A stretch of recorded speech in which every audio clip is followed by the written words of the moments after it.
Assalamualaikum warahmatullahi wabarakatuh. Izin Pak Wi, perkenalkan nama saya Beni Dewantoro dari Departemen Teknik Elektro Angkatan 2023. Di sini saya izin menjelaskan mengenai proses praktikum konversi energi, di mana saya mendapatkan NIM genap, yang mana saya akan menjelaskan mengenai bab-bab genap pada praktikum konversi energi, yaitu di bab 2, 4, dan bab 6. Sebelumnya, saya izin menjelaskan mengenai bab 2, di mana bab 2 ini membahas soal pengukuran dan penentuan parameter dari transformator dan transformator 3 fasa. Yang pertama di sini ada untuk transformator, ada dua jenis pengukuran. Yang pertama di open circuit dan short circuit, untuk yang terbuka dan yang tertutup. Perbedaannya adalah pada open circuit itu dia yang diukur merupakan nilai RC dan XM. Kenapa RC dan XM? Karena pada pengukuran open circuit ini nilai drop tegangan lebih dominan terjadi di RC dan XM. Untuk penggambarannya kurang lebih akan seperti ini. Nah, terjadi drop tegangan yang dominan di RC dan XM, maka nilai yang terukur pada pengukuran open circuit RC dan XM. Lanjut di pengukuran short circuit atau pengukuran kubung tingkat. Di sini nilai yang terbaca adalah nilai dari R equivalent dan X equivalent. R eq dan X eq. Di mana yang diukur dari short circuit ini R eq dan X eq atau indukansi, itu karena di pengukuran short circuit itu terjadi tegangan yang lebih dominan, lebih relatif lebih kecil, itu terjadi di nilai sekunder, di bagian sekunder dari transformator, sehingga nilai yang terbaca adalah nilai R equivalent dan X equivalent. Di bab 2 ini kita juga belajar mengenai rugi-rugi yang disebutkan oleh arus ED, terus ada rugi-rugi besi dan rugi-rugi lain. Baik, Bapak, berikutnya saya ingin menjelaskan mengenai pengukuran pada penentuan parameter pada transformator 3 fasa. Di mana di sini kurang lebih ada dua komponen utama atau dua sistem utama untuk di transformator 3 fasa ini. Ada yang hubungan Y dan hubungan delta. Di mana di hubungan Y ini membentuk huruf Y, di mana dari ujung-ujung lilitan ini bertemu di titik temu yang disebut sebagai titik netral. Nah, pada hubungan Y sini arus yang berada di sini itu sama. Jadi sehingga didapatkan IL sampai dengan IF, yaitu arus yang mengalir pada lilitan atau pada line itu sama dengan arus yang mengalir pada fasanya. Nah, lanjut di sini ada hubungan hubungan delta, di mana di hubungan delta ini ujung lilitan pada transformator itu bertemu dengan ujung-ujung awal pada transformator lainnya. Contoh di sini ada transformator yang A, B, dan C, di mana itu saya bertemu di titik awal dan titik akhir. Nah, sehingga di hubungan delta ini memiliki tegangan yang sama, namun perbedaan tegangan itu di tegangan A, B, dan C itu mempunyai perbedaan di 120 derajat, sehingga tegangan yang dihasilkan atau arus yang dihasilkan itu kurang lebih akan IL sama dengan akar 3 dari IF. Lalu untuk bab ini dia tegangan dicatat dengan tegangan 3 fasa, lalu nanti arus 3 fasa, lalu medan magnet yang ada pada stator itu akan memotong si konduktor yang ada pada rotor, sehingga lingkungan disebut sebagai gebiar induksi.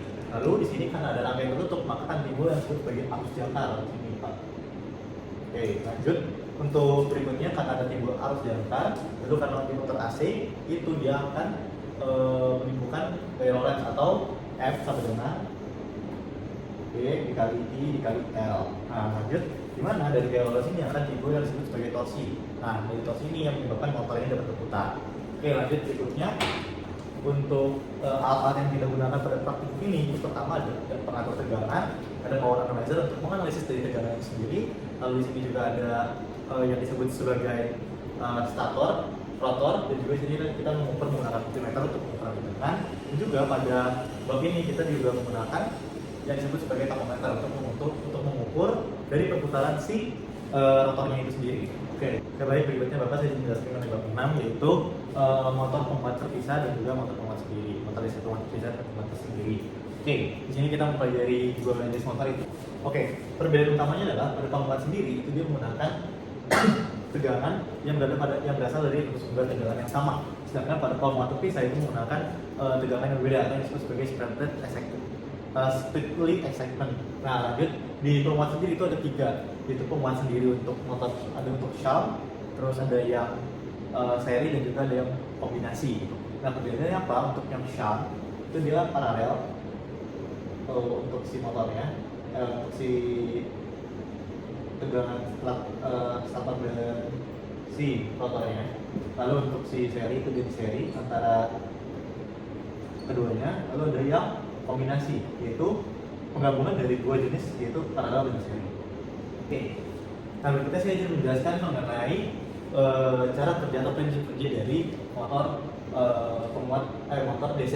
Yang pertama, tegangan dari stator itu dicatat dengan tegangan DC. Di sini disebutkan tegangan DC. Lanjut, karena closed loop maka kan timbul yang disebut sebagai arus medan. Lalu arus medan di sini kan timbul arus medan. Oke, lanjut, di rotornya itu juga dicatat dengan tegangan DC, di mana dari tegangan DC ini stator juga akan dicatat dengan tegangan DC. Lalu akan timbul yang disebut sebagai arus jangkar atau IA.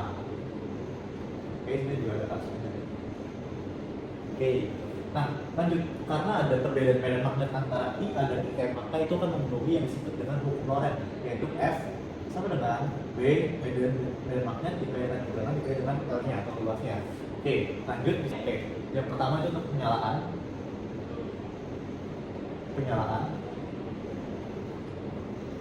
Oke, di sini untuk aturan penyalaan yang pertama itu IF dinyalakan terlebih dahulu.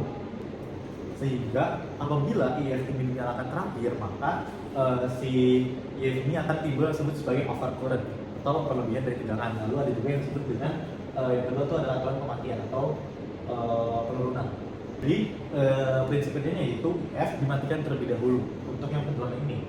Kenapa seperti itu? Apabila IF ini dimatikan terakhir, IF dimatikan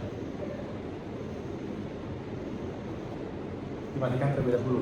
Jadi kalau misalkan IF ini diturunkan atau dimatikan terakhir, maka akan timbul yang disebut sebagai overspeed atau kelebihan dari kecepatannya. Kurang lebihnya mohon maaf. Wassalamualaikum warahmatullahi wabarakatuh.